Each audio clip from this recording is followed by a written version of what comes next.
అందరికీ నమస్తే. Welcome to TR TV. నేను మీ తిరుపతి. తెలంగాణ రాష్ట్ర ముఖ్యమంత్రి రేవంత్ అన్న మా ఊరికి వేయిండు. జయశంకర్ భూపాలపల్లి జిల్లాలో రేవంత్ అన్న ఈరోజు భారీ బహిరంగ సభ పెట్టిండు.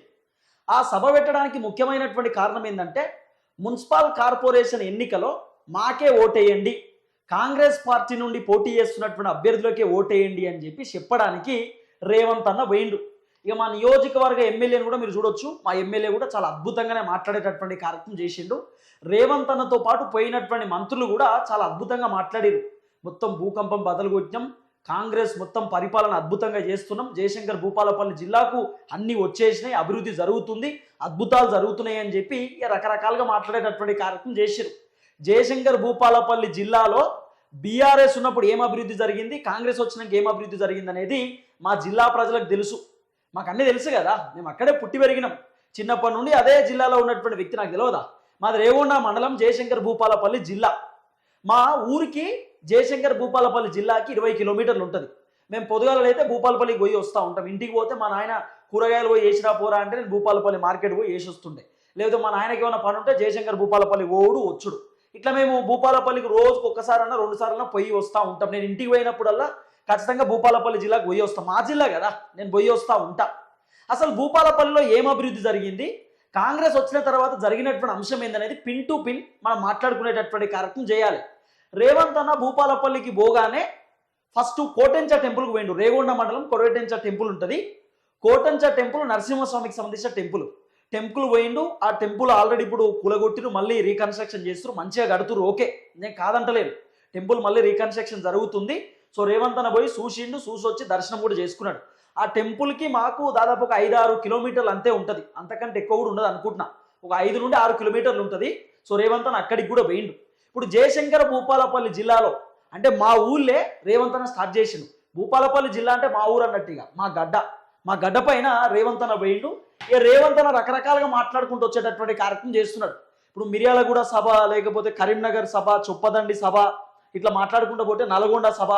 ఈ సభలలో రేవంత్ అన్న మాట్లాడుతున్నప్పుడే నేను మాట్లాడినా. రేవంత్ అన్న మాట్లాడినటువంటి మాటలకు నేను సరైనటువంటి సమాధానం ఇచ్చిన. మరి మా జిల్లాలో మా ఊళ్ళే మా గడ్డ పైన రేవంత్ అన్న పోయి మాట్లాడుతుంటే, అద్భుతాలు చెప్తుంటే, మరి అలా జరిగింది ఏంది, రేవంత్ అన్న చెప్తుంది ఏంది, రేవంత్ అన్న చెప్పింది నిజమా కాదా, అబద్ధమా, ఏంది ఏం కథ అనేది మా ఊళ్ళకి చెప్పాలి కదా. మా వాళ్ళు కూడా ఫీల్ అవుతారు. నువ్వు ఎక్కడెక్కడో చెప్తున్నావు, మన ఊళ్ళే రేవంత్ రెడ్డి వస్తే నువ్వు ఎందుకు చెప్తలేవు అని చెప్పి మా వాళ్ళు కూడా మెసేజ్లు పెడుతురు. కాబట్టి ఒకసారి రేవంత్ అన్న ఏం చెప్తున్నాడు, రేవంత్ అన్న ముచ్చట ఏంది, మరి మా జిల్లాలో ఏం అభివృద్ధి జరిగింది, కాంగ్రెస్ వచ్చినాక జరిగినటువంటి కార్యక్రమాలు ఏందనేది మనం ఖచ్చితంగా డిస్కస్ చేసుకోవాలి. డిస్కస్ చేసుకుంటేనే అవుతుంది కథ. ఇక రేవంత్ అన్న స్టార్ట్ చేయన్న. మా ఊళ్ళే ఇప్పుడు మా ఊర్లో ఉన్నాడు రేవంత్ అన్న. మా జిల్లాలో రేవంత్ అన్న ఉన్నాడు. మా జిల్లాలో ఇప్పుడు రేవంత్ అన్న పర్యటన ఈరోజు ఏమో దంచుడు, మామూలు మాటలు కాదు, అద్భుతమైనటువంటి మాటలు మాట్లాడే కార్యక్రమం చేస్తున్నాడు. ఇవన్నీ చూద్దాం అన్న. Please start. అన్న పెద్దలు నందమూరి తారక రామారావు గారు మొట్టమొదట ఈ భూపాలపల్లిని మండల కేంద్రంగా మార్చి మొట్టమొదటి పునాది రాయి ఈ ప్రాంతంలో సింగరేణి బొగ్గు ఉత్పత్తికి ఆనాడు పెద్దలు ఎన్టీ రామారావు గారు ఇక్కడ పునాది వేయడం జరిగింది.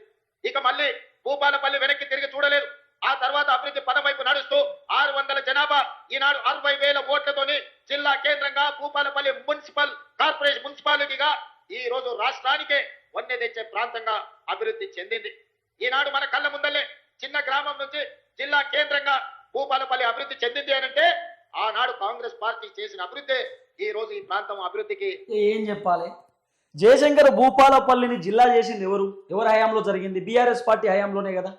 ఒకప్పుడు కాంగ్రెస్ ఉన్నప్పుడు మండలం ఉంటుండే. జయశంకర్ భూపాలపల్లిని జిల్లా చేసింది కేసీఆరే కదా. మరి కేసీఆర్ హయాంలో అభివృద్ధి జరిగిందా, భూపాలపల్లి కాంగ్రెస్ హయాంలో అభివృద్ధి జరిగిందా? ఇప్పుడు ఏం చెప్పాలి రేవంత్ అన్నకు?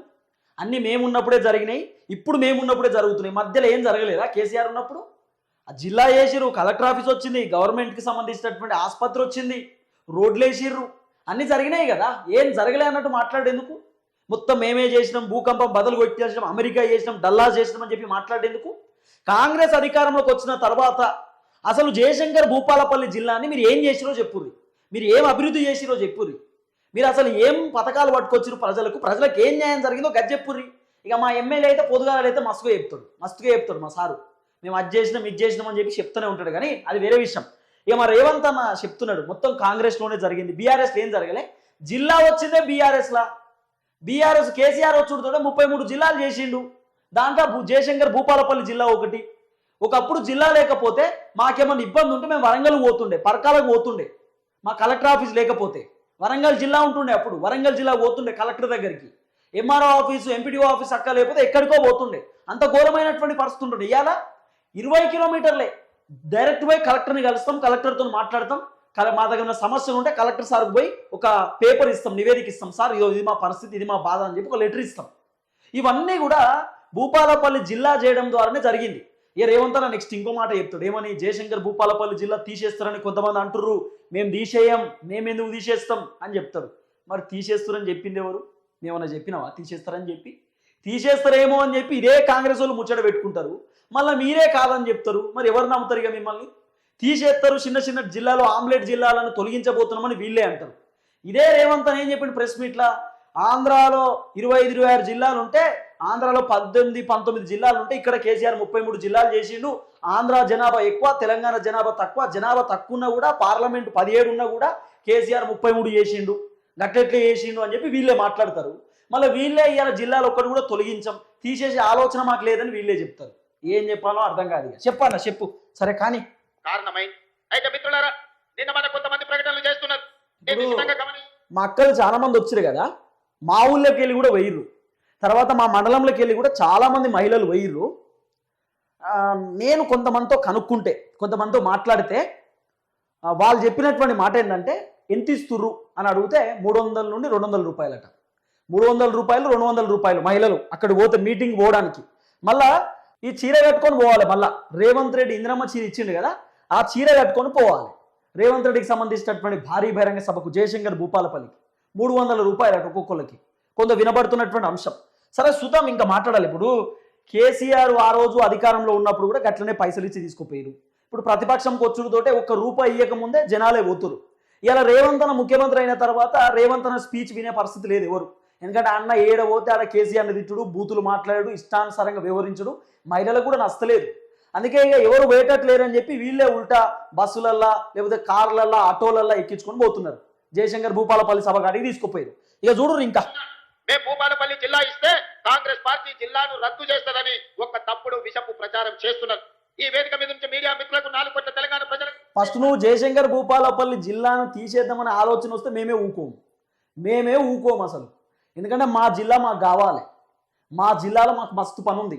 మాకు ఏ సమస్య ఉన్నా మా జిల్లా మాకు అండగా ఉంటుంది. జయశంకర్ భూపాలపల్లి జిల్లా తెలంగాణ ఉద్యమకారుడు, కీలకమైనటువంటి వ్యక్తి ప్రొఫెసర్ జయశంకర్ సార్ పేరు, మా అన్న పేరు. కాబట్టి ఆ జిల్లాను మేము 80% మీరు తీసేసినా ఒప్పుకోము. ఫస్ట్ మేమే ఒప్పుకోము. మీరు తీసేసుడు కాదు, మేమే ఒప్పుకోము. చెప్పదలుచుకున్న ఏ జిల్లాలను తొలగించడం కానీ, కొత్త జిల్లాలను ఇచ్చే ఆలోచన కానీ ప్రభుత్వ పరిధిలో పరిశీలనలు లేదు. ఎన్నడైనా జిల్లాలను పునర్వ్యవస్థీకరించాలి, లేకపోతే రేషనలైజ్ చేయాలి అని అంటే బహిరంగంగా ప్రజలకు చెప్పి శాసనసభలో చర్చ చేసి ప్రతిపక్షాల సూచనలు తీసుకున్న తర్వాతనే జిల్లాల గురించి ఆలోచన చేస్తాం. ఎవరు ఎన్ని కుట్రలు చేసినా, ఎన్ని అపోహలు సృష్టించాలని ప్రయత్నం చేసినా భూపాలపల్లి ప్రాంతం చైతన్యవంతమైన ప్రాంతం. ఎవరు ఏ కుట్రలు కుతంత్రాలతోని ఈ రోజు తప్పుడు ప్రచారం చేస్తుందో పసిగట్టగలిగిన శక్తి ఈ ప్రాంత ప్రజలకు ఉన్నది. భూపాలపల్లి జిల్లా ఎక్కడికి పోదు. ఇక్కడికి పోదు కానీ మేము పసిగడతాం. రాబోతున్నటువంటి ఏదైతే ఎన్నికలు ఉన్నాయో ఆ ఎన్నికలలో పసిగట్టి ఎవరు కోటేయాలో అలా కోటేస్తాం, ఎవరికి బుద్ధి చెప్పాలో అలా బుద్ధి చెప్తాం. ఎందుకంటే నమ్మి ఓటేసినాం, ఇలా పరిస్థితి ఏందనేది జనాలకు తెలుసు. కాబట్టి ఖచ్చితంగా ఎవరు కోటేయాలో మా వాళ్ళకి తెలుసు. మేము బాగా పసిగడతాం. మాకు తెలుసు మేము మోసపోయిన సంగతి మాకు అర్థమవుతుంది. కాబట్టి మేము పసిగట్టినాం ఆల్రెడీ. 2 సంవత్సరాల మీ పరిపాలనలోనే మీ పర్ఫార్మెన్స్ పసిగట్టినాం. ఎవరు ఎమ్మెల్యే గెలవాలి ఏందనేది రాబోతున్నటువంటి రోజులలో మా భూపాలపల్లి మా జనం మేము డిసైడ్ అవుతాం. చెప్పన్నా. జిల్లా కొనసాగుతుంది, అభివృద్ధి పదం వైపు నడిపించే బాధ్యత మన ప్రభుత్వం తీసుకుంటుంది. కొంతమంది చిల్లరమల్లర ప్రచారాలు చేస్తారు. తాత్కాలికమైన రాజకీయ లబ్ధి కోసం వాళ్ళకు తప్పుడు ప్రచారం చేయడం, ఈ ప్రాంతం మీద విషయం చిమ్మడం తప్ప వాళ్ళు చేయగలిగిన ప్రయత్నం ఏదీ లేదు. అదే విధంగా ఇలా జిల్లా విషయంలోనే కాదు, భూపాలపల్లి ప్రాంతంలో సింగరేణి గని కార్మికులు, అటు ఆదిలాబాద్ నుంచి ఖమ్మం జిల్లా వరకు ఉన్న సింగరేణి పరివాహక ప్రాంతం, గోదావరి నది పరివాహక ప్రాంతంలో వేలాది సింగరేణి కార్మికుల కుటుంబాలు ఉన్నాయి. మెడికల్ అన్ఫిట్ ఏదైతే మీకు బోర్డు ఉన్నదో కాంగ్రెస్ పార్టీ ఆ బోర్డును రద్దు చేస్తుంది. భవిష్యత్తులో సింగరేణి కార్మికులకు వాళ్ళ వారసత్వ ఉద్యోగాలు కానీ, మెడికల్ బోర్డు ఇచ్చే అన్ఫిట్ సర్టిఫికెట్ తోని వాళ్ళ కుటుంబ సభ్యులకు వచ్చే ఉపాధి అవకాశాలు పోతాయి. మీపల్లి కాంగ్రెస్ పార్టీ మోసం చేస్తుందని కొంతమంది తప్పుడు ప్రచారం, విషపు ప్రచారం అసలు చేసింది ఎవరు? అట్లా ప్రచారం చేసింది ఎవరో పేరు చెప్పరాదు. కొంతమంది అంటున్నాం, కొంతమంది ఎవరు మరి ప్రచారం చేసింది? వీళ్ళే ప్రచారం చేసుకుంటారు, వీళ్ళే చెప్తారు, మళ్ళా ఉల్టా వీళ్ళే మాట్లాడుకుంటారు, వీళ్ళే చెప్పుకుంటారు, వీళ్ళే నిందలేసుకుంటారు, వీళ్ళే పంచాయతీ చేసుకుంటారు, వీళ్ళే లొల్లి పెట్టుకుంటారు, వీళ్ళే గొడవ పెట్టుకుంటారు, మళ్ళీ ఉల్టా వీళ్ళే మేమేం చేయలేదు అంతమంది ఎత్తురు అని చెప్పి. ఇప్పుడు బీఆర్ఎస్ తిట్టడానికి ఆయన దగ్గర ఆన్సర్లు లేవు, ఆయన దగ్గర క్వశ్చన్లు లేవు, కాబట్టి ఏదో ఒకటి అనాలి గతం అంటడిగా. ఈ అంటడు ఏదో అయిపోవాలని ఎలగొడుతున్నాడు. సార్ చెప్పన్నా చెప్పు. చేస్తున్నారు. అసలు ఈ ఆలోచన ఎక్కడి నుంచి వచ్చిందో, ఈ అవసరం ఎవరికి ఉన్నదో నాకైతే అర్థం కాలేదు.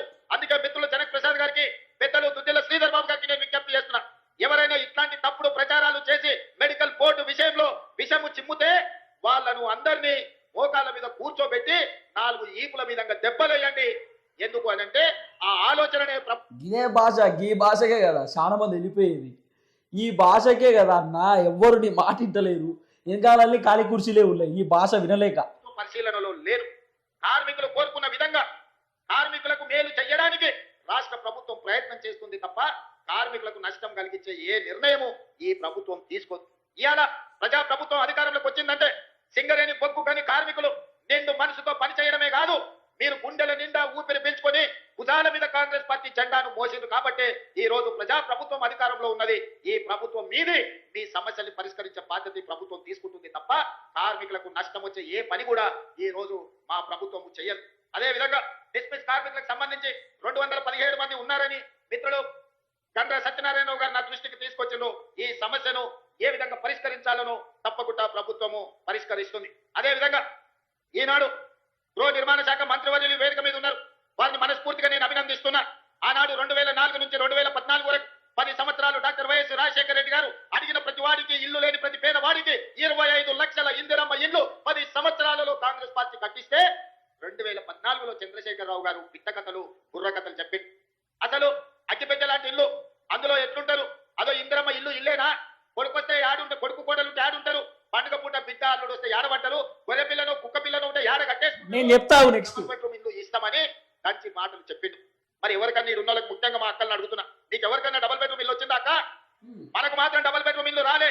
1000 ఎకరాలలో ఎర్రవల్లిలో ఆయన ఫామ్ హౌస్ వచ్చింది, 100 ఎకరాలలో ఆయన కొడుకు జన్వాడలో ఫామ్ హౌస్ వచ్చింది, 50 ఎకరాలలో ఆయన అల్లుడికి హరీష్ రావు గారికి మోయినాబాద్ లో ఫామ్ హౌస్ వచ్చింది, కేసీఆర్ బిడ్డ కవితకు శంకర్పల్లిలో 25 ఎకరాల ఫామ్ హౌస్ వచ్చింది. ఆయనే కాదు, ఆయనకు మందు గోళీలు అందించే సంతోష్ రావు కూడా. ఈ అన్ని బంద్ చేయి కానీ డైలాగులు.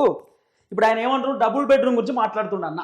జయశంకర్ భూపాలపల్లిలో ఎన్ని డబుల్ బెడ్రూమ్లు ఇచ్చిండో చెప్పేస్తాడు. ఇప్పుడు దాదాపు ఒక 2 minutesలో చెప్పేస్తాడు. ఈ సొల్లంతా చెప్పిన తర్వాత 1400 ఇల్లు 1200 ఇల్లు ఇచ్చేసినాం, అవసరం అనుకుంటే 2-3 వేల ఇల్లులు కూడా వచ్చేసినాయి అని డైలాగులు కొడతాడు. నేను చెప్తున్నా, తెలంగాణ రాష్ట్ర ముఖ్యమంత్రి రేవంత్ అన్నకి నేను చెప్తున్నా, జయశంకర్ భూపాలపల్లి జిల్లా రేగొండ మండలము రామన్నగూడెం తాండా, ఈ తాండాకి సంబంధించినటువంటి వ్యవహారంలో ఎన్ని ఇల్లులు వచ్చినాయో ఒకసారి చెప్పండి మీరు. మా ఊళ్ళే మాకే ఇల్లు లేదు తెలుసా, మాకే ఇల్లు లేదు మాకు ఇప్పటి వరకు. ఇప్పుడు మేము ఇల్లు కూల్చేస్తున్నాం, దాదాపు 30-35 సంవత్సరాలు అవుతుంది మా ఇల్లు కట్టి, పెంకల ఇల్లు కూలిపోయే దశ ఉంటే మా ఇల్లుని ఇప్పుడు మేము కూల్చేస్తున్నాం. పక్కన మా బర్ల కొట్టం ఉంటుంది, ఆ బర్ల కొట్టాన్ని మేము ఇల్లు లేక ఇప్పుడు మార్చుకుంటున్నాం. మాకు ఇల్లు లేక ఇబ్బంది అవుతున్నటువంటి పరిస్థితులలో మాకే కాదు సార్, మాకు ఇడిచిపెట్టుర్రి, మేము ఎట్లా చేసి బతుకుతాం, కానీ మాకు ఇడిచిపెడితే మా ఇంటి ముందు భీమియా నాయక్ అని చెప్పుంటాడు, నాకు ఆయన తాత అవుతాడు, ఆయనకి ఇప్పటిదాకా ఇల్లు లేదు, పాపం ఆయన కూడా సఫర్ అవుతుంది, ఆయన విడిచిపెట్టండి. తర్వాత శివ అని చెప్పి ఒక ఆయన ఉంటాడు మా ఊళ్ళో, ఆయనకు కూడా ఇల్లు లేదు, ఇప్పటిదాకా ఇల్లు లేదు ఆయనకు, ఆయన అసలు మొత్తం గుడిసేసుకొని కట్టుకొని ఉంటున్నాడు, ఆయనకు కూడా ఇల్లు రానటువంటి పరిస్థితి. ఇట్లా మాట్లాడుకుంటూ పోతే మా ఊళ్ళో చాలా మందికి ఇల్లు లేవు, పెంకల ఇల్లు ఉన్నాయి, ఎప్పుడో తాతల కాలంలో కట్టినటువంటి ఇల్లు, వైఎస్ రాజశేఖర రెడ్డి ఆ రోజులలో ఉన్నటువంటి ఇల్లు ఇప్పటిదాకా మా ఊళ్ళో ఉన్నాయి. ఎంతమందికి డబుల్ బెడ్రూమ్ ఇచ్చారు, ఎంతమందికి డబుల్ బెడ్రూమ్లు వచ్చినాయి? ఒక రోజు మా ఊళ్ళో డ్రోన్ ఎగరేసి చూపిస్తాను మీకు ఎంతమందికి డబుల్ బెడ్రూమ్లు ఇచ్చారు, ఏం కథ అనేది. కాంగ్రెస్ పార్టీ లీడర్లకేమో, కాంగ్రెస్ పార్టీ కార్యకర్తలకేమో డబుల్ బెడ్రూమ్లు వస్తాయి, సామాన్య జనాలకు డబుల్ బెడ్రూమ్లు వచ్చేటటువంటి పరిస్థితి లేదు. అది కూడా కాంగ్రెస్ పార్టీ నుండి ఎప్పటి నుండో కాంగ్రెస్ పార్టీ కండువా భుజాల మీద వేసుకొని తిరిగేటటువంటి వ్యక్తులకు కూడా డబుల్ బెడ్రూమ్ ఇచ్చే పరిస్థితి లేదు. ఎమ్మెల్యేకు వత్తాసు పలికేటటువంటి వాళ్ళు, ఎమ్మెల్యేల వెనకాల తిరిగేటటువంటి వాళ్ళు, పొద్దుగాల లేస్తే ఎమ్మెల్యేతో ఉండేటటువంటి వాళ్లకు డబుల్ బెడ్రూమ్లు ఇచ్చేటటువంటి పరిస్థితి తప్ప ఎంతమందికి వచ్చినాయి? మా ఊళ్ళో డబుల్ బెడ్రూమ్ ఎంతమందికి వచ్చినాయి? గ్రౌండ్ రియాలిటీ తెలుసుకోండి మీరు. ఎంతమంది ఎన్నిసార్లు అడిగిరో మా ఊళ్ళో డబుల్ బెడ్రూమ్ల గురించి? ఇచ్చే పరిస్థితి లేదు. ఎందుకు ఇయ్యలే? ఇవ్వకపోవడం గల కారణం 2 దఫాలుగా డబుల్ బెడ్రూమ్లు వస్తే కావాలని మా పేరు తీసేసిరు, కావాలని మా ఊళ్ళే ఒక్కళ్ళు కూడా చక్కగా డబుల్ బెడ్రూమ్లు ఇయ్యలే. కారణం ఏంది? డైలాగులు కొడుతున్నాడు అన్న. డబుల్ బెడ్రూమ్లు ఇచ్చేసినాం, కేసీఆర్ హయాంలో ఏం రాలే, మేమే ఇస్తున్నాం. ఏమి ఇచ్చినావు నువ్వు? ఎంతమందికి వచ్చినాయి డబుల్ బెడ్రూమ్లు? మా ఊర్లోనే ఎవరికి రాలేదని చెప్పి ఇంత ఓపెన్గా చెప్తుంటే మాకే డబుల్ బెడ్రూమ్ అసలు మాకు ఇల్లే దిక్కులేదు ఇప్పటిదాకా. ఇల్లు దిక్కు దిగానం లేదు. మా పెద్దమ్మోళ్ళకి లేదు, పక్కనే మా పెద్దమ్మోళ్ళకి లేదండి ఇల్లు. మా ఇంటి ముందు మా అత్తోళ్ళకి ఇల్లు లేదు. మా ఇంటి ముందు మా బావ ఉంటాడు, ఆయనకి ఇల్లు లేదు. వాళ్ళ ముందు మా పెద్దమ్మోళ్ళు ఉంటారు, వాళ్ళకి ఇల్లు లేదు. వాళ్ళ ముందు మా అన్న ఉంటాడు, వాళ్ళకి ఇల్లు లేదు. మా ఆయన ముందు మా బాబాయ్ ఉంటాడు, వాళ్ళకి ఇల్లు లేదు. ఏం చెప్పాలా? ఏదో వచ్చేసినాయి, ఏదో వచ్చినాం, భూకంపం బదలైపోయిందని డైలాగులు కొట్టుడు ఎందుకు? ఎంతమందికి ఇచ్చినావు డబుల్ బెడ్రూమ్? గ్రౌండ్ రియాలిటీ మా ఊళ్ళో జరుగుతున్న కరెక్ట్ అని చెప్తున్నా. ఇప్పటిదాకా స్ట్రీట్ లైట్లు పెట్టారు. బీఆర్ఎస్ హయాంలో వచ్చినటువంటి లైట్లు, 3 లైట్లు, 4 లైట్లు, 80 లైట్లు. రోడ్డు వలగొట్టి రోడ్ వేస్తా అని చెప్పి ఇప్పటిదాకా రోడ్ వేసినటువంటి పరిస్థితి లేదు. ఏంది మీ కథ? ఇక డైలాగులు కొడుతున్నారు మీరు. డైలాగులు ఎందుకు? డైలాగులు గ్రౌండ్ రియాలిటీలోకి రండి ఒకసారి. మా ఊరికి వచ్చి తిరగండి, మా ఊరికి రండి ఒకసారి, మీకు తెలుస్తుంది కథ ఎట్లుందో. 20-30 ఎకరాల ఫామ్ హౌస్ వచ్చిందయా. ఇక రాంది ఎవరైనా ఉన్నారంటే ఎర్రవల్లి ఫామ్ హౌస్ లో కేసీఆర్ క్లాస్మేట్ ఉంటాడు ఒక ఆయన, జాంగీర్ అని. చదువుకున్నప్పటి నుంచి ఆయనతోనే ఉన్నా. నిన్నగాక మన ఆయన చేతికి దక్కి కట్టింది కూడా గాయననే జాంగీర్కి ఒక్కటే ఏం రాలే పాపం. చూస్తూనే ఉన్నాడు ఆయన క్లాస్మేట్ కింది నుంచి పైకి ముఖ్యమంత్రి అయిండు, దిగిపోయింది. కానీ జాంగీర్కి మాత్రం న్యాయం చేయలే. ఇవాళ అది పరిస్థితి. మీకు మాత్రం ఇన్ని ఫామ్ హౌస్లు వచ్చినాయి, 100,000 ఎకరాల భూములు వచ్చినాయి, టీవీలు వచ్చినాయి, పేపర్లు వచ్చినాయి, 1,000 కోట్ల రూపాయల వ్యాపారాలు వచ్చినాయి. మా పేదవాళ్లకు మాత్రం డబుల్ బెడ్రూమ్ ఇల్లు రాలే. అసలు నాకు అర్థం కాదు. కేసీఆర్ ఏం చేయలేదని ఆయన ఓడగొట్టిర్రు. నువ్వేం చేసినావు చెప్పరాదు? కేసీఆర్కి శాత కాలేదు, కేసీఆర్ ఏం చేయలేదు, కేసీఆర్ వేస్ట్ అనుకున్నావు. నువ్వేం చేసినావు? నువ్వు బెస్ట్ కదా, జనాలు నువ్వే కావాలని చెప్పి నీకు ఓట్లేసి గెలిపించారు కదా. నువ్వు చేసింది ఏంది? నీ కాంగ్రెస్ కట్టలు కట్టింది ఏంది? అది చెప్పు జనాలకు. ఇంతసేపు కేసీఆర్ని తిట్టుడు బంద్ చేయి. నువ్వు చేసింది ఏందో చెప్పు. పాత ముచ్చట్లు ఎందుకు తీస్తున్నావు? కేసీఆర్ ఏం చేయలేదని జనాలు వద్దని అన్నారు, ఓడగొట్టిరు. కేసీఆర్ ఫామ్ హౌస్లో మంచిగా నిద్రపోతున్నాడు. నువ్వేం చేసినావు చెప్పు ఫస్ట్. నువ్వు చేస్తున్న కార్యక్రమం ఏందో చెప్పు. అసలు నీ 2.5 సంవత్సరాలలో నువ్వు చేసిన అభివృద్ధి కార్యక్రమం ఏందో చెప్పు జనాలకు. ఇంకా చెప్పడు. అన్ని పాత డైలాగులు కొట్టాలి అంతే. ఏడబోతే గవే డైలాగ్. నెక్స్ట్ వస్తాయి చూడు. మా మహిళలను కోటీశ్వర్లను చేసినాం, మహిళలకు ఇంద్రమ్మ చీరలు ఇచ్చినాం, మహిళలకు పెట్రోల్ బంకులు ఇస్తున్నాం, 0 వడ్డీ రుణాలు ఇస్తున్నాం, మేము మహిళలకు ఏమంటారు పెట్రోల్ బంకులు ఇచ్చినాం, బస్సులు ఇస్తున్నాం, మేము మహిళలను ఎక్కడ ఇబ్బంది పెడతలేం, మా 1 కోటి మంది మహిళలను కోటీశ్వర్లను చేసినాం, రైతులకు రైతు బంధు వచ్చింది, రుణమాఫీ వచ్చింది, 500 రూపాయల పంట బోనస్ వస్తుంది, 12,000 రూపాయల కౌలు రైతుల గురించి చెప్పాడు. ఎందుకంటే ఇయ్యాడు కాబట్టి. రైతు భరోసా అందరికి వచ్చింది అంటాడు. ఇప్పటిదాకా రైతు భరోసా దిక్కానం లేదు. నెక్స్ట్ డైలాగులు వస్తాయి మీరు చూడు. కలెక్టర్ ఆఫీస్ తెచ్చినాం, రోడ్లు కట్టిస్తున్నాం, బడి కట్టిస్తున్నాం, గుడి కట్టిస్తున్నాం అని దంస్తాడు. ఇప్పుడు చూడు మళ్ళా భూపాలపల్లికి 1 కోటి రూపాయలు ఇస్తా, 100 కోట్లు ఇస్తా, 200 కోట్లు ఇస్తా అని గా డైలాగులు కూడా కొడతారు. నాకు తెలుసు కదా, ఎందుకంటే అవి ఇంత మొత్తం పాత డైలాగులే, మొత్తం టోటల్ పాత డైలాగులే, కొత్త ఒకటి లేవు. అన్ని పాత ముచ్చట్లే చెప్తాడు. ఇనురిగా అనుకొని ఉండుంటే 10 ఏళ్లలో 20 లక్షల కోట్లు ప్రజలు పన్ను కట్టి చంద్రశేఖరరావుకి ఇచ్చారు. సంవత్సరానికి 2 లక్షల ఇల్లు ఒకవేళ కట్టున్నా 10 ఏళ్లలో 20 లక్షల ఇల్లు కట్టడానికి అవకాశం ఉండే. కానీ చంద్రశేఖరరావు గారు పేదల ఆత్మగౌరవం కోసం పనిచేయలే. పేదలకు డబుల్ బెడ్రూమ్ ఇల్లు ఇవ్వాలన్న పట్టుదలకు పోలేదు. ఎందుకంటే పేదల పట్ల ఆయనకు ప్రేమ లేదు, పేదల పట్ల ఆయనకు ఎలాంటి పట్టింపు లేదు. అందుకే ఇయ్యాల ఏ గ్రామాల్లో కూడా డబుల్. రేవంత్ అన్న, ఒకసారి నీ ముందు చాలా మంది మహిళలు కూర్చున్నారు కదా, ఎంతమందికి డబుల్ బెడ్రూమ్లు రాలేదో ఒకసారి చేయలేపండి అమ్మ అంటే చాలా మంది చేయలేపుతారు. ఎంతమందికి పోనీ ఉండడానికి ఇల్లు లేవమ్మా, ఎంతమంది గుడిసెలు ఉన్నాయి చేయలేపురు అంటే మస్తు మంది చేతులు లేపుతారు. ఎంతమందికి ఎమ్మెల్యే కావాలనే డబుల్ బెడ్రూమ్ ఇయ్యలేదమ్మా అని చెప్పి అడిగినా కూడా చేతులు లేపుతారు. ఎంతమంది కాంగ్రెస్ పార్టీ లీడర్లు కావాలని మీకు ఇల్లు ఇయ్యలేదు టార్గెట్ చేసి చెప్పండి అమ్మా అంటే చాలా మంది చేతులు లేపుతారు. మీరు మాట్లాడుతున్నారా? గ్రౌండ్ రియాలిటీ తెలుసా అన్న మీకు? ఒకసారి రండి అన్న. జయశంకర్ భూపాలపల్లిలో వచ్చి దేవుని దగ్గర పోయి దర్శనం తీసుకొని పోయి సభలో ముచ్చట పెట్టుడు కాదు. జిల్లాలో తిరగండి, మండలంలో పర్యటన చేయండి, మా ఊరికి రండి, నేను చూపిస్తా సమస్యలు ఎన్ని ఉన్నాయో. ఎన్ని సమస్యలు కావాలో అన్ని సమస్యలు మీ కళ్ళ ముందు పెడతా. ఒకసారి రండి, మీకు తెలుస్తుంది రియాలిటీ ఏందో. లేవు. అందుకే ఆనాడు జరిగిన ఈ భూపాలపల్లిలో నేను వచ్చినప్పుడు రైతు పోరుబాట ఇక్కడనే నేను వచ్చి చేసిన. కార్మిక పోరుబాట కార్మికుల కోసం భూపాలపల్లి నియోజకవర్గంలోకి వచ్చి పాదయాత్ర చేసిన. ఆనాడు నేను చెప్పిన, ఎన్నికల ప్రచారంలో చెప్పిన, ఏ ఊర్లలో అయితే నువ్వు డబుల్ బెడ్రూమ్ ఇల్లు కట్టించినవో ఆ ఊర్లో మొత్తం ఓట్లు నువ్వు వేసుకో. ఏ ఊర్లో ఇందిరమ్మ ఇండ్లు ఉన్నాయో ఆ ఓట్లన్నీ మేము వేసుకుంటాం. బీఆర్ఎస్ నుంచి డిపాజిట్ వస్తే నీకెందుకు వేయాలి? ఇందిరమ్మ ఇండ్లు ఉంటే నీకెందుకు వేయాలి ఓటు? మేము కూడా ఇందిరమ్మ ఇండ్లోనే ఉన్నాం. నీకెందుకు వేయాలి ఓటు? ఇందిరమ్మ ఇల్లు నువ్వు ఇచ్చినవా? నీ హయాంలో వచ్చిందా? నీ ప్రభుత్వంలో వచ్చిందా? ఆ రోజు వైఎస్ రాజశేఖర రెడ్డి ఉన్నప్పుడు బోరేపించిండు మాకు. వైఎస్ రాజశేఖర రెడ్డి రోడ్ వేయించిండు. వైఎస్ రాజశేఖర రెడ్డి ఉన్నప్పుడు ఇల్లులు వచ్చినాయి. నువ్వు ఇచ్చినావు ఏమన్నా? నీ హయాంలో ఏం చేసావు గజ్జెప్పు. అన్ని పాత ముచ్చట్లు ఎందుకు? మీరు చేసినటువంటి అభివృద్ధి కార్యక్రమాలు ఏందో చెప్పండి ఫస్ట్. మీకు చేతగాక పాత ముచ్చట్లు చెప్తున్నారు ఎందుకు? నేను ముక్కు నేలకు రాస్తానే ఆనాడు సవాలు విసిరిన. ఇవాళ అందుకే ప్రజలందరూ కలిసి టీఆర్ఎస్ డిపాజిట్లు గల్లంతు చేసిండ్రు రాష్ట్రంలో.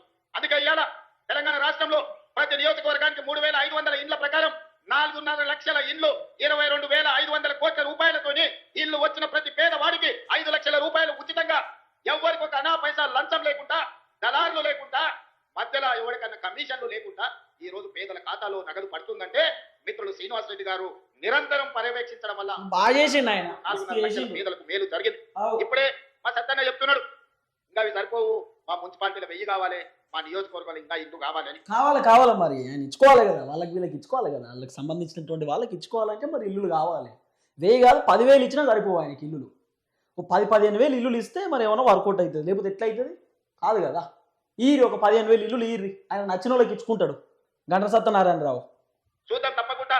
ఇవన్నీ మంచిగా కట్టుకొని ఏప్రిల్ తర్వాత మళ్ళీ 2వ విడత భోజనం పెడతాం. ముందైతే నాస్టా తినుంది, మళ్ళీ మధ్యాహ్నం భోజనం మంచిగా పెడతాం. మీరు టిఫిన్ తినకుండా ఈ ప్లేట్ అట్లే పెట్టుకుంటే వడ్డించాలన్న కష్టమవుతుంది. మీకు ఇచ్చిన ఇళ్ళన్నీ ఈ రోజు మీరు నిర్మించుకోండి, పూర్తి చేసుకోండి.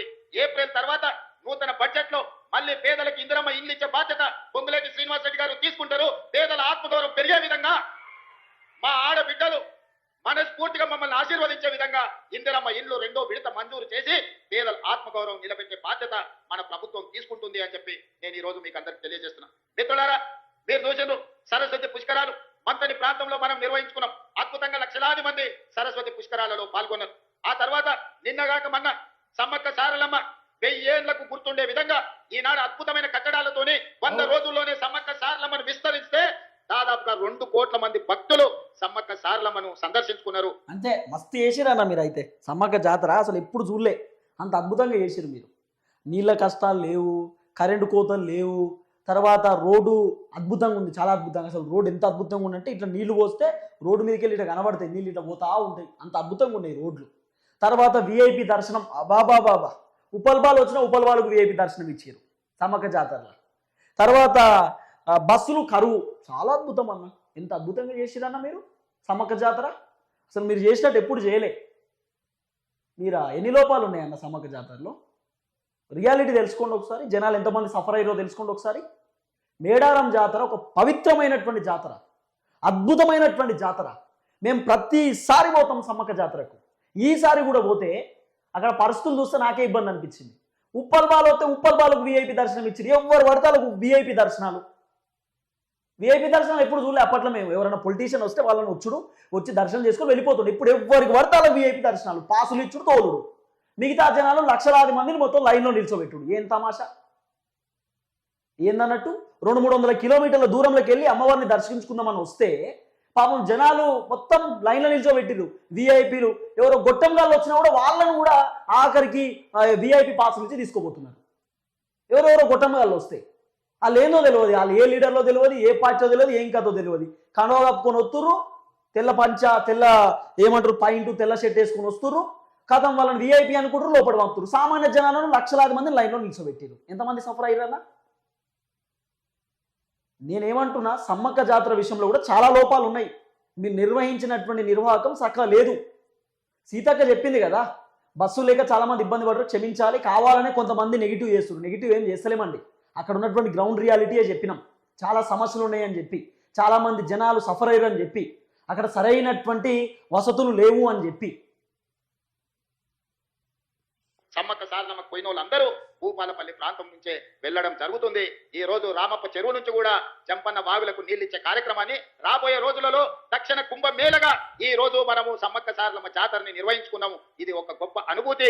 ఇందులో మా అక్క కొండ సురేఖమ్మ నిరంతరం సమ్మక్క సారలమ్మ పనులను పర్యవేక్షించి, ఒక పక్కన సీతక్క, రెండో పక్కన సురేఖమ్మ, వీళ్ళిద్దరిని పొంగులేటి శ్రీనివాస్ రెడ్డి గారు సమన్వయం చేసి ఈ రోజు దేశంలోనే తెలంగాణ రాష్ట్ర ప్రతిష్టను పెంచి సమ్మక్క సారలమ్మ జాతరను పూర్తి చేసుకొని ఈ రోజు తెలంగాణ గౌరవాన్ని, కీర్తి ప్రతిష్టను వాళ్ళు పెంపొందించడం జరిగింది. ఇదే కాదు మిత్రులారా, 2027లో గోదావరి పుష్కరాలు రాబోతున్నాయి. ఆదిలాబాద్ లో మొదలు పెడితే ఖమ్మం జిల్లా వరకు గోదావరి పరివాహక ప్రాంతం తెలంగాణ ప్రాంతానికి వరప్రదాయిని, అత్యంత పవిత్రమైన గోదావరి జలాల పుష్కరాలు వచ్చే సంవత్సరం రాబోతున్నాయి. అందుకే ఈ వేదిక మీద నుంచి శ్రీధర్ బాబు గారికి, కొండా సురేఖమ్మ గారికి నేను సూచన చేస్తున్నా, ఆదిలాబాద్ లో బాసర నుంచి ఖమ్మం జిల్లాలో భద్రాచలం వరకు ప్రతి దేవాలయాన్ని గోదావరి పరివాహక ప్రాంతాన్ని పర్యాటక ప్రాంతంగా తీర్చిదిద్ది అవసరమైతే 3-4 వేల కోట్ల రూపాయలు ఖర్చైనా బాసర నుంచి భద్రాచలం వరకు ధర్మపురి నుంచి భూపాలపల్లి నరసింహస్వామి మందిరం వరకు అభివృద్ధికి కావాల్సిన నిధులను ఇచ్చే బాధ్యత ఈ ప్రభుత్వం తీసుకుంటుంది. పర్యాటక కేంద్రాలను ఫారెస్ట్ ప్రాంతంలో రిసార్ట్లను అభివృద్ధి చేసే బాధ్యత మన ప్రభుత్వం తీసుకుంటుంది. రాబోయే రోజుల్లో మీ ప్రాంతానికి మహర్దశ పట్టబోతుంది. బాసర నుంచి భద్రాచలం వరకు జరిగే అభివృద్ధిలో భూపాలపల్లి మంతని ములుగు నుంచి మొదలు పెడితే గోదావరి పరివాహక ప్రాంతాన్ని మొత్తము ఇలా అభివృద్ధి చేయాలని మనం ఆలోచన చేస్తున్నాం. మిత్రులారా, 10 ఏళ్ళు చంద్రశేఖరరావు గారు ఉన్నారు, 12 ఏళ్ళు నరేంద్ర మోడీ గారు ఉన్నారు, 2 సార్లు కేసీఆర్ ముఖ్యమంత్రి అయ్యాడు, 3 సార్లు నరేంద్ర మోడీ ప్రధానమంత్రి అయ్యాడు. ఈ మున్సిపల్ ఎన్నికల్లో టీఆర్ఎస్ వాళ్ళు చెప్తున్నారు కేసీఆర్ ను చూసి ఓటేయమని, బీజేపీ వాళ్ళు చెప్తున్నారు మోడీని చూసి ఓటేయమని. నేను అడుగుతున్న మీడియా మిత్రులను, గల్లీలో మోడీ తీయాలంటే కేసీఆర్ వచ్చి తీస్తాడా? ఉన్న ఎమ్మెల్యేలకు ఆనాటి మంత్రులకే కేసీఆర్ గచ్చటోడు కాదు. భూపాలపల్లి గల్లీలో మోడీ తీయాలంటే ఆ మోడీ కేసీఆర్ వచ్చి తీస్తాడా? లేకపోతే 1 లక్ష రూపాయలు సైడ్ లైన్ కట్టాలంటే మోడీ ఢిల్లీ నుంచి వస్తాడా? మనం అడగనికే ఢిల్లీకి పోవాలన్నా? ఒక్కసారి ఆలోచన చేయండి. కేసీఆర్ అయినా మోడీ అయినా బొమ్మలు చూపించి ఓట్లు అడగడానికి పనికొస్తారు. నేను ఒక్క మాట మా అక్క చెల్లెలకు నేను చెప్పదలుచుకున్నా. అక్క, పెళ్లి పెద్దను చూసి పిల్లని ఇచ్చినాం అనుకో, పిల్లగాడు సంసారం చేయకపోతే ఎవరు చెప్పుకుంటాం అక్క? అవునా కాదా? పిల్లగాడు పనికొస్తాడా, పనికిరాడా, ఇల్లు నడుపుతాడా, ఇల్లు నడపడా అని పిల్లగాడిని చూసి పిల్లని ఇస్తాం, కానీ పెళ్లి పెద్దను చూసి పిల్లని ఇస్తే సంసారం ఆగం కాదా అక్క? ఈ సామెత యువకత నీకే అర్థం కావాలి. ఈ సామెత నేనేం చెప్పా, ఈ సామెత పైన నేను కామెంట్ చేయ, కానీ అన్న సామెత అన్న కథ నీకే అర్థం కావాలి. ఇంత కాబోతుందో ఎందుకు ఇట్లా మాట్లాడుతావో అర్థం కాదు అన్న. ఇప్పుడు మా ఊళ్ళో ఉన్నాడు, మా జయశంకర్ భూపాలపల్లి జిల్లాలో అల్లా మాట్లాడుతున్నటువంటి మాటలు ఎంత అద్భుతంగా మాట్లాడతాడు అల్లా అంటే ఈ సామెత ఇక ఏం చెప్పాలి. ఇక సరే, నేను చెప్పాను ఈ సామెత, కానీ మీకే అర్థం కాదు. అవునా కదా? ఇవాళ ఓటు కూడా కేసీఆర్ ను చూసో మోడీని చూసో ఓటేస్తే వాళ్ళు పెళ్లి పెద్ద లాంటి వాళ్ళు తప్ప మన గల్లీలో వచ్చి మోడీ తీసేటోడా, లైట్ వేసేటోడా, సైడ్ లైన్ కట్టేటోడా? లేకపోతే మీ కేసుతోటే దన్న వచ్చి లైట్ ఎత్తురు, మోరీ సాఫ్ ఎత్తురు, రోడ్ ఎత్తురు, అన్ని చెప్తురు. ఇక మీరు మీకు చెప్పరాదు సప్పుడేక, మాకేమని చెప్పరాదు అయిపోతే. ఎందుకని ఈ డైలాగులు అంతా కేసీఆర్కి ఏగురి, మోదీకి ఏగురి, మాకేరి ఓటు, మమ్మల్ని గెలిపిరి, మొత్తం మేమే చేస్తాం, మొత్తం కట్టలు కడతామని చెప్పి చెప్పరాదన్నా అయిపోతుంది. ఈ డైలాగులు కొట్టుడు ఎందుకన్నా? ఎన్ని రోజులు కొడతావు ఇట్లా డైలాగు చెప్పు. మనకి ఇల్లు కావాలన్నా, పెన్షన్ కావాలన్నా, పిల్లగానికి బడిలో 15 సీటు కావాలన్నా మోడీ కేసీఆర్ వస్తారా? అదే మీరు కాంగ్రెస్ వాళ్ళకి ఓటేస్తే కౌన్సిలర్ ఎవరున్నా మీ సత్యంగా మీ గల్లీకి వస్తాడు, ఆడ నిలబడి మోడీ తీపిస్తాడు, మీ సైడ్ లైన్ కట్టిస్తాడు, మీ రోడ్ వేపిస్తాడు, మీ బైపాస్ రోడ్డు తెప్పిస్తాడు, మీ లక్ష్మీ నరసింహస్వామి గుడికి నిధులు తీసుకొస్తాడు, మీ సమ్మక్క సారలమ్మకు కావాల్సిన రోడ్లు వేపిస్తాడు, గోదావరి పుష్కరాలను బ్రహ్మాండంగా ఈ ప్రాంతంలో పూర్తి చేస్తాడు. ఏమన్నా కావాలంటే మీరు సత్యంగా కలిస్తే సత్యంగా సీదా తెలంగాణ రాష్ట్ర ముఖ్యమంత్రి దగ్గరకు వస్తాడు. నాకు సత్యన్నకున్న మిత్రుత్వం మీకు అందరికి తెలుసు కదా. బాగా తెలుసు. నేను ముఖ్యమంత్రిగా కాదు, మున్సిపల్ మంత్రిని కూడా నేనే. మున్సిపల్ మంత్రినే కాదు, ఎగురుడు కాదు, దన్న ఎగురుడు. మీకు అందరికి తెలుసు కదా. ఇవాళ మీ గల్లీలో మోరీ పనికి కావాలంటే సీదా ముఖ్యమంత్రి దగ్గరకు వచ్చి చేయి పట్టుకొని అతను సంతకం పెట్టించే శక్తి ఇవాళ మోరీకే. మోరీ ఉన్నదంటే కదా, మోరీకి ఇబ్బంది ఉంటే మా సత్యన్న మీ తానికి వస్తుందని సంతకం పెట్టి పంపుతారు అలా ఇట్లా. మరి ఎమ్మెల్యేలు మీ తానికి వచ్చి గడ్డలు ఎందుకో బయట కూర్చుంటున్నారట, మీరు కలుస్తలేరట, ఏదో బిజీగా ఉన్నాడు ముఖ్యమంత్రి అని చెప్తున్నారట. అంటే సత్యన్న ఓడితోనే కలుస్తాడు ఇక రేవంత్ రెడ్డి. ఎట్లా చెప్పాలల్లా? ఎందుకల్లా ఈ డైలాగులు ఎల్లోలు కొడతావు ఇట్లా? ఎమ్మెల్యేలు రేవంత్ రెడ్డిని కలవడానికి పోతే రేవంత్ రెడ్డి కలిసే పరిస్థితి లేదట. ఈయనేమో మొత్తం నేనే కలుతున్నా, సత్యన్న వచ్చి నన్ను కలుతాడు, పని చేపిస్తాడు. అన్ననే నమ్మలేకపోతుండు. అన్న ఇంకా రియలైజ్ కాలే ఇదంతా నిజమేలా చెప్తుండు. మరి అదే అల్లరే పరచాలి అవుతుండు. ఈ చెప్పాలా చెప్పు. ఇవాళ మీ గల్లీ అభివృద్ధి చేసుకోవాలంటే మీ కంటే సత్యంగా మీకు కావాలి, కానీ ఎర్రవల్లి ఫామ్ హౌస్ లో బోర్ల పక్కన పట్టుకుని కేసీఆర్ వస్తాడా, ఢిల్లీలో ఉండే మోడీ వస్తాడా? అసలు అడగడానికి సిగ్గు ఉండాలి. ఇనటోడు చెవిటోడు అయితే చెప్పేటోడు మహాభారతం ఇంత పొడుగు చెప్తాడు. మనల్ని చెవిటోళ్ళు అనుకుంటున్నారు బీజేపీ వాళ్ళు, బీఆర్ఎస్ వాళ్ళు. 10 ఏళ్ళు ముఖ్యమంత్రి ఉండి మన భూపాలపల్లిలో బైపాస్ రోడ్డు లేదు. 3 సార్లు ప్రధానమంత్రి అయిన మోడీ ఎన్నడని భూపాలపల్లికి వచ్చిందా? కేసీఆర్ ను మోడీను చూసి ఓటేస్తారంటే మోసపోతాము, మోసపడతాం. మీ కండ్ర సత్యన్నం చూడండి, మీ గల్లీలో ఉండే కౌన్సిలర్లను చూడండి, మీ మున్సిపల్ శాఖ మంత్రిని చూడండి, మీ సోదరుడు తెలంగాణ రాష్ట్ర ముఖ్యమంత్రిని చూడండి. నేను పనిచేసేది, సంతకం పెట్టేది నేను, నిధులు ఇచ్చేది శ్రీధర్ బాబు గారు. మమ్మల్ని ఇద్దరిని సమన్వయం చేసి పని చేయించుకునేది కండ్ర సత్తన్న. అందుకే భూపాలపల్లె కాదు, వరంగల్ జిల్లాలో ఈ రోజు నేను ఒక మాట చెప్పదలుచుకున్నా. ఇక్కడ కాగితం ఉన్నది, ఇక్కడ ఎన్ని పైసలు ఇచ్చిన మున్సిపాలిటీలో ఇక్కడ నోటు ఉండే కదా కథం చెప్తాడు. సరది ఇంకొన్ని ఉన్నాయి వినిపిస్తా. ఇప్పుడు అది కూడా వినిపిద్దాం, కానీ కొద్దిగా లాగైతున్నట్టుంది. టైం ఎక్కువైంది కదా. ఎంత టైం అయింది? దాదాపు ఒక అర్ధగంట అవుతున్నట్టుంది. అర్ధగంట దాటిపోయింది. మరి ఇవన్నీ వినాలే కదా మీరు కూడా. మా ఊళ్ళో అట్లా ఏం చెప్తున్నాడు ఏం డైలాగ్ అని సత్తన్నను చూసి ఓటేయాలంటే ఇప్పుడు మేమందరం గంటల సత్తన్న ముఖం చూసి ఓటేయాలి. ఆల్రెడీ అట్లా చూసే వేసినాం ఓటు. సత్తన్నని అట్లా చూసే వేసినాం. పాపం ఓటు 2-3 సార్లు ఓడిపోయింది అన్న, ఇబ్బందులలో ఉన్నాడు, ఒకసారి గెలిపిద్దామని గెలిపించింది. ఏమైంది అనేది జనాలకు తెలుసు. నేను ఎక్కువ చెప్పా, సత్తనను ఓటేసి గెలిపిస్తే అభివృద్ధి ఎట్లయింది ఏమైంది అనేది ఇక జనాలకు తెలుసు. ఎన్ని డబుల్ బెడ్రూమ్లు వచ్చినాయి, మహిళలకు 2500 వచ్చినాయా లేదా, పెన్షన్లు వచ్చినాయా లేదా, ఉద్యోగాలు వచ్చినాయా లేదా, భూపాలపల్లి ఎట్లా డెవలప్ అయింది అనేది మా వాళ్ళకే తెలుసు. ఇక నేను చెప్తే పాపం అవుతుంది, ఎందుకంటే వాళ్ళకి తెలుసు గ్రౌండ్ రియాలిటీ అంతా. అయితే ఇప్పుడు ఏంది, కేసీఆర్కి వేయొద్దట, వేస్ట్ అయిపోతుంది ఆ ఓటు. మోదీకి వేస్తే ఓటు అయిపోతుంది, వేస్ట్ అయిపోతుంది అట. వీళ్ళకి వేస్తేనే సకదనం అవుతుంది అన్నట్టు, వీళ్ళకి వేస్తేనే కరెక్ట్ ఓటు. ఇప్పుడు ఇండైరెక్ట్గా జనాలను బ్లాక్మెయిల్ చేస్తున్నాడు. ఏమని, మాకేయాలి, మీరు మాకేయకపోతే మీకేం రావు, మాకేస్తేనే మీకు అన్నీ వస్తాయి అని చెప్పి ఇప్పుడు జనాలను బెదిరించినట్టు. అప్పుడు జనాలు ఏమనుకుంటారు, లేదు లేదు అధికారంలో ఉన్న పార్టీకి ఎత్తేనే మనకేమన్నా వస్తే ప్రతిపక్షంలోకి వేయొద్దు అని జనాలు కూడా అనుకుంటారు కదా. అట్లా అనుకోవాలని చెప్పి ఇప్పుడు రేవంత్ ప్లాన్. ఇప్పుడు ఎందుకు పేపర్ దేవా ఏడు పేపర్ దే అని ఎందుకన్నారు తెలుసా? ఎన్ని కోట్లు ఇచ్చినావు, ఏం చేసినావు, ఎన్ని వేల కోట్లు ఇచ్చినావు, ఎన్ని వందల కోట్లు ఇచ్చినావో ఇప్పుడు అంతా డైలాగులు చెప్తాడు. చూడుర్రి, రైతు బంధుకి ఎంత, రుణమాఫీకి ఎంత, పెన్షన్కి ఎంత అన్నీ చెప్తాడు. ఇప్పుడు దేకో చెప్పన్నా. మున్సిపాలిటీ లెక్క తెచ్చిన మొత్తం తెలంగాణ రాష్ట్రంలో మన కౌన్సిలర్లు లేకపోయినా, కార్పొరేటర్లు లేకపోయినా, మున్సిపల్ చైర్మన్లు లేకపోయినా, మేయర్లు లేకపోయినా 2 ఏళ్లలో 17,442 కోట్ల రూపాయలు మున్సిపాలిటీలకు ఇవ్వడం జరిగింది. కేవలం ఉమ్మడి వరంగల్ జిల్లాకే 6,116 కోట్ల రూపాయలు వరంగల్ అండర్ గ్రౌండ్ డ్రైనేజీకి, అదే విధంగా భూపాలపల్లి మున్సిపాలిటీకి 92 కోట్లు, పరకాల మున్సిపాలిటీకి 52 కోట్లు, అదే విధంగా 92 కోట్లు. మరి ఏం జరిగిందో అభివృద్ధి? భూపాలపల్లి మున్సిపాలిటీకి 92 కోట్లు వచ్చినాయట. మరి ఏం చేసిండో సారు, ఏడేడికి వచ్చినాయో పైసలు? మరి చెప్పాలి, లెక్క చెప్పాలి కదా. మేము గాడ ఖర్చు పెట్టినాం, గీడ ఖర్చు పెట్టినాం, మేము అక్కడ ఖర్చు పెట్టినాం, ఇక్కడ ఖర్చు పెట్టినాం, ఆ మున్సిపాలిటీలో ఇక్కడ చెప్పాలి కదా. చెప్తే తెలుస్తుంది. చెప్పినప్పుడు ఎట్లా తెలుస్తుంది? ఇప్పుడు రేపు మా ఎమ్మెల్యే ఒక వైట్ పేపర్ రిలీజ్ చేయాలి. వైట్ పేపర్ రిలీజ్ చేసి 95 కోట్ల రూపాయలు దీన్ని ఖర్చు పెట్టినాం, ఈడ ఖర్చు చేసినాం అని చెప్పి చెప్పాలి. చెప్తే అప్పుడు జనాలకు కూడా క్లారిటీ వస్తుంది, నిజంగానే మా ఊరికి అభివృద్ధి జరిగింది, మా ఎమ్మెల్యే చాలా అద్భుతంగా చేసిన జనాలు కూడా అనుకుంటారు. వరంగల్ మున్సిపల్ కార్పొరేషన్ కి 5,287 కోట్లు, జనగామ జిల్లాలో జనగామకు 82 కోట్లు, స్టేషన్ కన్పూర్కి 50 కోట్లు, మహబూబాబాద్కు 121 కోటి, అదే విధంగా డోర్నకల్కు 49 కోట్లు, మర్పడకు 51 కోటి, తొర్రూరుకి 51 కోటి, కే సముద్రానికి 61 కోటి, ములుగు మున్సిపాలిటీకి 15 కోట్లు, నర్సంపేటకు 149 కోట్లు, వర్తన్నపేటకు 52 కోట్లు, మొత్తము 6,116 కోట్ల రూపాయలు ఉమ్మడి వరంగల్ జిల్లా మున్సిపాలిటీలకు ఇవాళ మనం నిధులు ఇచ్చినాం. ఇవన్నీ పనులు చేసుకోవాలంటే కౌన్సిలర్ మనోడై ఉండాలి. పెద్దలు చెప్పారు, మట్టికి పోయినా ఇంటోడే పోవాలని. కౌన్సిలర్ ఎవరో ఉంటే ఎమ్మెల్యేని కలవలేడు, ఎమ్మెల్యేని అడగలేడు, ఎమ్మెల్యేకి చెప్పకపోతే మంత్రి సహాయం అందించలేడు. మాకేమని చెప్పరాదన్న, గీ అంత ఎందుకే, గీ అంత డైలాగులు ఎందుకన్నా? మాకేమని చెప్తే అయిపోతుంది కదా. మాకు ఎయిరి సప్పుడేగా బీఆర్ఎస్కి ఏకూరి, బీజేపీకి ఏకూరి అని చెప్పి మాకేమని చెప్తే అయిపోయాయి కదా. కాంగ్రెస్కి ఎయిరి, మా దన్న కాంగ్రెస్ పార్టీకి గుద్దురు అని చెప్తే అయిపోతుంది ఓట్లు. ఇదంతా ఎందుకన్నా డైలాగులు? ఇప్పుడు ఇండైరెక్ట్గా జనాలను బెదిరిస్తుంది. ఏమని, మీరు ఎమ్మెల్యేతో కలిసి పనిచేసేటోని గెలిపియాలి, ఎమ్మెల్యే దగ్గరకు వచ్చి ఎమ్మెల్యేతో కూర్చొని మాట్లాడేటోని గెలిపియాలి. మరి ఎమ్మెల్యేతో కూర్చొని మాట్లాడాలంటే బీఆర్ఎస్ వాడు కూర్చోడు, బీజేపీ వాడు కూర్చోడు, కాబట్టి కాంగ్రెస్ వాడే గెలిపి కాంగ్రెస్ వాడే కూర్చోవాలని చెప్తున్నాడు. ఇప్పుడు గది కథ, అసలు కథ అది. ఇంకా చెప్పు. మంత్రిగా నేను కూడా నిధులు ఇచ్చే పరిస్థితి ఉండదు. కాబట్టి ఆయన కేసీఆర్ ముఖ్యమంత్రి, ఆయన కొడుకు లేకపోతే మున్సిపల్ మంత్రిగా నేను కూడా నిధులు ఎవరో ఉంటే ఎమ్మెల్యేని కలవలేడు, ఎమ్మెల్యేని అడగలేడు, ఎమ్మెల్యేకి చెప్పకపోతే మంత్రి సహాయం అందించలేడు, మంత్రి సహాయం అందించలేకపోతే మున్సిపల్ మంత్రిగా నేను కూడా నిధులు ఇచ్చే పరిస్థితి ఉండదు. కాబట్టి ఆయన కేసీఆర్ ముఖ్యమంత్రి, ఆయన కొడుకే మున్సిపల్ మంత్రి. వెనకటి చూడనంట పెళ్లికి పోయేటప్పుడంట పిల్లిని సంకలు పెట్టుకొని పోయినట్టు ఏదో ఉంటుంది చూడడానికి.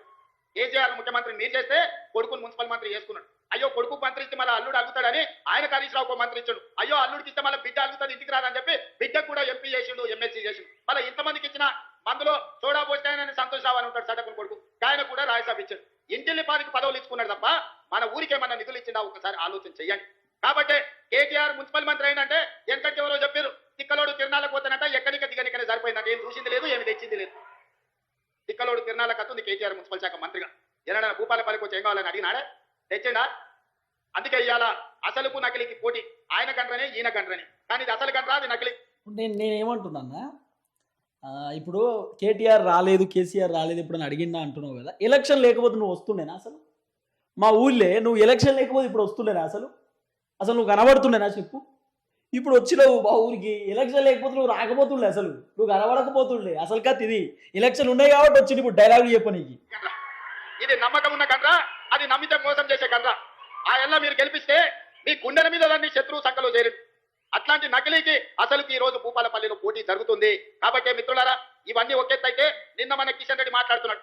మొన్ననే నేను చెప్పిన, నన్ను ఏదో రేవంత్ ఉద్దీన్ అంటే నాకేం బాధ లేదయా, యాదవ్లు రేవంత్ యాదవ్ అన్నారు, ముదిరాజులు రేవంత్ ముదిరాజు అన్నారు, గౌడ్లు రేవంత్ గౌడ్ అన్నారు, మాదిగలు రేవంత్ మాదిగ అన్నారు, మా సీతక్క రేవంత్ అన్న మా కోయ బిడ్డ మా సమ్మక్క సారలమ్మ చేసిందని చెప్పిండ్రు. ఇట్లా ఎవరికి వాళ్ళు నన్ను వాళ్ళ సామాజిక వర్గంలోనే కాదు వాళ్ళ కుటుంబ సభ్యులుగా భావించరు. నేను అందరి వాడిని, అందరి కోసం పనిచేసేవాడిని. నన్ను ఎవరు ఏ పేరు మీద పెంచుకున్నా నాకేం బాధ లేదు. నేను సంతోషంగా స్వీకరిస్తా. రేవంత్ దిన్ అన్నా పర్వాలేదు, పీటర్ రేవంత్ అన్నా పర్వాలేదు, రేవంత్ మాదిగ అన్నా పర్వాలేదు రామచంద్రరావు గారు. కానీ నీ పక్కన ఉన్న కిషన్ రెడ్డి ఉన్నాడు కదా, ఆయన కల్వకుంట్ల కిషన్ రావుగా మారి కేటీఆర్ ని అరెస్ట్ చేయకుండా ఆపుతున్నాడు కదా, దాని సంగతి చెప్పమని నేను అడిగితే కిషన్ రెడ్డి అంటుడు, నేనేమన్నా ముఖ్యమంత్రి నేను ఎట్లా అరెస్ట్ చేస్తాను? నేను అడగదలుచుకున్నా, అయ్యా దేశం కోసం ప్రాణాలు ఇచ్చి దేశం కోసం వేల కోట్ల రూపాయల ఆస్తులు ఇచ్చిన మోతీలాల్ నెహ్రూ వేల కోట్ల ఆస్తులు దానం చేశాడు. పండిత్ జవహర్లాల్ నెహ్రూ 10 ఏళ్లు స్వతంత్రం కోసం జైల్లో ఉన్నాడు. మహాత్మా గాంధీ ఈ స్వతంత్రాన్ని కాపాడడానికి ప్రాణాలు ఇచ్చాడు. ఇందిరా గాంధీ ఈ దేశం కోసం రక్తం చిందించింది. రాజీవ్ గాంధీ ఈ దేశాన్ని సమైక్యంగా ఉంచడానికి ఈ రోజు ఆత్మ బలిదానం చేసుకొని ఒక వీరుడుగా ఈ రోజు పని చేస్తున్నాడు. అలాంటి వారసత్వం వేల కోట్ల ఆస్తులను పేదల కోసం దానం చేసిన సోనియా గాంధీ, రాహుల్ గాంధీ గారిని సిబిఐ కేసుల పేరు మీద, ఈడీ కేసుల పేరు మీద రోజుల కొద్దీ ఢిల్లీ వీధుల్లో నడిపించి సర్వం త్యాగం చేసిన గాంధీ కుటుంబాన్ని అవమానించిన సిబిఐ, ఈడీ మీది కాదా, మీ మోడీది కాదా అని నేను అడుగుతున్నా. ఈ తెలంగాణ రాష్ట్రం ఇచ్చిన తెలంగాణ తల్లిని ఈడీ కేసులు పెట్టి ఆడబిడ్డను ఈ రోజు మానసిక క్షోభకు గురి చేస్తున్నారు. మీకు ఉసురు తలగదా మోడీ గారిని? కిషన్ రెడ్డి నేను అడుగుతున్నా. ఇలా కన్యాకుమారి నుంచి కశ్మీర్ వరకు మండు టెండల్లో మంచు కొండల్లో మీ డైలాగ్ లేదు గంతి అన్న కానీ మీ చీకటి మిత్రుడు, మీ ఫెవికల్ బంధం, మీ పిఆర్ఎస్ నాయకులను మాత్రం కేసీఆర్, హరీష్, కేటీఆర్ ను, ఈ శుక్రాచార్యుని, మారీచుని, సుబాహుడు రాక్షసులను మాత్రం మీ మోడీ పిలువడా? ఎందుకు కంచేసి కాపాడుతున్న కిషన్ రెడ్డి అని నేను అడుగుతున్నా. అందుకే కిషన్ రెడ్డిని ఇప్పటి నుంచి కిషన్ రెడ్డి అనే సమస్యనే లేదు. కేసీఆర్, హరీష్, కేటీఆర్ అరెస్ట్ చేసే వరకు కిషన్ రెడ్డి పేరు కల్వకుంట్ల కిషన్ రావుగా పేరు మార్చి కేసీఆర్ కు దొంగపుత్రుడు. మీతో కాదా అన్న అరెస్ట్ చేసుడు? ఎట్లా అల్లే చేయాలా? మీతో కాదా? మీరు చేయలేరా అరెస్టు? కిషన్ రెడ్డి బీజేపీ వాళ్ళు చెప్తేనే అవుతుందా? మీతో కాదంటావా? ఇప్పుడు మాతో కాదంటున్నాడు అన్నట్టు అన్న. కిషన్ రెడ్డి దత్తపుత్రుడు కేసీఆర్ కు ఇద్దరు కలిసి కేసీఆర్ దోపిడిని ఈ రోజు కాపాడే ప్రయత్నం చేస్తున్నారు. టెలిఫోన్ ట్యాపింగ్ నిన్న మనం మాట్లాడుతున్నారు. ప్రతిపక్ష నాయకులను వదలలే, హైకోర్టు జడ్జిలను వదలలే, చివరికి జర్నలిస్టులను వదలలే. భార్యాభర్తలు మాట్లాడుకుంటే కూడా ఏం మాట్లాడుకుంటున్నారని విన్న సన్నాసులు ఇంతకంటే దుర్మార్గం ఎక్కడన్నా భూమి మీద ఉంటుందా? ఇంతకంటే పాపాత్ముడు ఎవడన్నా ఉంటాడా? పెళ్ళామొగుడు ఫోన్లో మాట్లాడుకుంటే కూడా వాళ్ళ మాటలిని, సినిమా తారల మాటలిని, ప్రతిపక్ష నాయకుల మాటలిని, జర్నలిస్టులను, జడ్జిలను కూడా బ్లాక్మెయిల్ చేసి, వ్యాపారాలు చేసుకునే వాళ్ళను బ్లాక్మెయిల్ చేసి, ఎవరో కాదు బీజేపీ ఎంపీ విశ్వేశ్వరరెడ్డి గారే చెప్పారు, మా ఫోన్లని, మా భూములు కొనుక్కున్న వాళ్ళను బ్లాక్మెయిల్ చేసి కోట్ల రూపాయలు ఎలక్టోరల్ బాండ్స్ వసూలు చేసిండ్రు, మమ్మల్ని బెదిరించి మా దగ్గర కోట్ల రూపాయలు కొల్లగొట్టిందని. టెలిఫోన్ ట్యాపింగ్ ద్వారా బ్లాక్మెయిల్ చేసి కోట్ల రూపాయలు వసూలు చేసుకున్న బీఆర్ఎస్ ను బ్లాక్మెయిల్ రాజకీయ సమితి అని ఈ రోజు నేను అధికారికంగా చెప్పదలుచుకున్నా. ఈ రోజు బీఆర్ఎస్ అంటే బ్లాక్మెయిల్ రాజకీయ సమితి. ఈ బీఆర్ఎస్ వాళ్ళు టెలిఫోన్ ట్యాపింగ్ ద్వారా 100 కోట్ల రూపాయలు ఇవాళ బీఆర్ఎస్ అకౌంట్ లో 1500 కోట్ల రూపాయలు ఎలక్టోరల్ బాండ్స్ ఎవరి అబ్బ సొమ్మని నేను అడుగుతున్నా. వేల కోట్ల రూపాయల ఇవాళ ఆస్తులు, 100 ఎకరాల భూములు వ్యాపారస్తులను బెదిరించి అక్కువ సాక్కువ వాళ్ళ భూములు కొనుక్కున్న మాట వాస్తవం కాదా? గుంజుకున్న మాట వాస్తవం కాదా? మరి ఎందుకు వాళ్ళను తీసి బొక్కలేసే పని మోడీ, కిషన్ రెడ్డి చేస్తలేరని నేను అడుగుతున్నా. అందుకే మిత్రులారా, చేసిన పాపాలు ఊరికే పోవు. ఆ పాపాల ఊబిలోనే టీఆర్ఎస్ కూరుకుపోతుంది. ఈ కేసుల నుంచి తప్పించుకోవడానికే మన పార్లమెంట్ ఎన్నికల్లో 8 సీట్లు బీజేపీలను గెలిపించారు. ఇవాళ మున్సిపల్ ఎన్నికల్లో కూడా అదే రకమైన ప్రయత్నం చేస్తున్నారు. అందుకే అప్రమత్తంగా ఉండండి. ముఖ్యంగా కాంగ్రెస్ పార్టీ కార్యకర్తలకు నేను విజ్ఞప్తి చేస్తున్నా, బీఆర్ఎస్ బీజేపీ వేరు కాదు. బొమ్మ బొరుసు లాంటి వాళ్ళు, బిల్లా రంగా లాంటి వాళ్ళు, వాళ్ళిద్దరు కూడా పలుకొని ప్రత్యక్షంగా ఒకడు, పరోక్షంగా ఒకడు కాంగ్రెస్ పార్టీని ఓడగొట్టాలని, కాంగ్రెస్ పార్టీని దెబ్బతీయాలని ప్రయత్నం చేస్తున్నారు. అప్రమత్తంగా ఉండాలి. ఈ మున్సిపల్ ఎన్నికల్లో భూపాలపల్లి గడ్డ మీద, వరంగల్ జిల్లా మీద కాంగ్రెస్ పార్టీ జెండా ఎగరేయాలి. మీరు ఎగరేస్తారని సంపూర్ణమైన విశ్వాసం నాకు, నమ్మకం ఉన్నది. దెబ్బకు దెబ్బ కొడతాం, ఎత్తుకు పై ఎత్తేద్దాం. ఎవరు గెలుస్తాడో రేపు మున్సిపల్ ఎన్నికల్లో చూసుకుందాం. బీజేపీ, బీఆర్ఎస్ కాదు, కేసీఆర్, నరేంద్ర మోడీ, అమిత్ షానే కాదు, ఇక మీ తాతలు ముత్తాతలు ఉన్నా తీసుకొని రండి. మా కాంగ్రెస్ పార్టీ కార్యకర్తలు వాళ్ళ సంగతి తేలుస్తారు. మా అక్కలు, నేను హెలికాప్టర్లు వస్తుంటే చూసిన, మా అక్కలు చీరలు కట్టుకొని వస్తుంటే దసరా పండుగ నాడు పాలపిట్టలు ఎగురుకుంటూ వస్తున్నట్టు. సేమ్ డైలాగు, ఏం లేదు కొత్తది. ఇక వద్దు, ఇక మనం ఎక్కువ టైం అయిపోయింది, లాగ్ అయిపోయింది. కానీ అంత సేమ్ డైలాగులు ఉంటాయి అన్ని సభల్లో, గదే డైలాగ్. కాకపోతే మా ఊళ్ళో వాళ్ళు కొత్తగా మాట్లాడతాడేమో అంటే గవే ఉన్నాయి, పాతే ఉన్నాయి ముచ్చట్లు. కాబట్టి నేను కూడా ఇక ఇంట్రెస్ట్ పోయింది, నాకు కూడా ఇంట్రెస్ట్ పోయిందండి. అన్ని చోట్ల పెంట చేస్తుంటే మాతో అయితలేదు అంటారు కదా, నాకు కూడా పెంట అయిపోయింది. ఇక వద్దు, నేను ఇక మాట్లాడలేను. అయితే ఈరోజు ముఖ్యమంత్రిని ఏదో కావాలని టార్గెట్ చేయడమో, కావాలని ఇట్లా మాట్లాడడమో కాదు. ఆయన చెప్తుంది నిజమా అబద్ధమా, అసలు ఆయన చెప్తుంది రియాలిటీయా కాదా, జనాలకు అవన్నీ వచ్చినాయా లేదా అని తెలియాలి కదా. ఇప్పుడు ఈ డైలాగులు చెప్పిండు, రైతు భరోసా గురించి చెప్పిండా, రుణమాఫీ గురించి చెప్పిండా, పెన్షన్ గురించి చెప్పిండా, లేకపోతే నిరుద్యోగులకు ఉద్యోగాల గురించి చెప్పిండా, లేకపోతే జాబ్ నోటిఫికేషన్ల గురించి చెప్పిండా, లేకపోతే గవర్నమెంట్ ఎంప్లాయీస్కి రావాల్సినటువంటి డిఏల గురించి పిఆర్సీల గురించి ఏమైనా చెప్పిండా, లేకపోతే రిటైర్డ్ అయినటువంటి ఎంప్లాయీస్ గురించి ఏమైనా చెప్పిండా, వాళ్ళకి రావాల్సినటువంటి బెనిఫిట్స్ పెన్షన్ల గురించి ఏమైనా చెప్పిండా? ఏం చెప్తలేడు ఎందుకు? పథకాల గురించి మాట్లాడు. అన్ని పనికిరానటువంటి భాష, పనికిరానటువంటి వ్యవహారం. అసలు ఏం పనికిరావు ఆయన స్పీచ్, పనికొచ్చే స్పీచ్ కాదు. ఒక్కటన్నా తెలంగాణలో అభివృద్ధి జరిగింది, ఫలాంది ఇది చేసినాం అది చేసినాం అని చెప్పి ఏమైనా చెప్పిండా? ఏమైనా చెప్పగలిగిండా? ఎంతసేపు కేసీఆర్ని విమర్శించాలా, బీఆర్ఎస్ పార్టీని విమర్శలే తప్ప రియాలిటీ లేదు. ఆ మాటలు చూస్తే నవ్వు వస్తుంది మనకు, అంతే. ఇవో మామూలు చూసి ఓటేయిరి, ఆయనను చూసి ఓటేయిరి, గివే డైలాగులు. అన్న ఏమనుకుంటుంటే నేను ఇట్లా మాట్లాడితే జనాలు అందరూ అట్రాక్ట్ అవుతారు, వా రేవంత్ గ్రేట్ అని చెప్పి అనుకుంటాడు కానీ అంత ఫెయిల్ ఉందంత కథ. బయట అంతా ఆగమాగం ఉంది పరిస్థితి. చూద్దాం ఏం జరగబోతుందో. మా ఊళ్ళో రేవంత్ అన్న ఇట్లా స్పీచ్ ఇచ్చిండు. ఈ స్పీచ్ ఏదో కొత్తగా ఉంటుంది, అద్భుతంగా ఉంటుందేమో అని చెప్పి నేను అనుకున్నా, అంత ఫెయిల్ అయిపోయింది. చూద్దాం ఏం జరగబోతుందో. అందరికీ నమస్తే, థ్యాంక్ యూ సో మచ్. జై తెలంగాణ.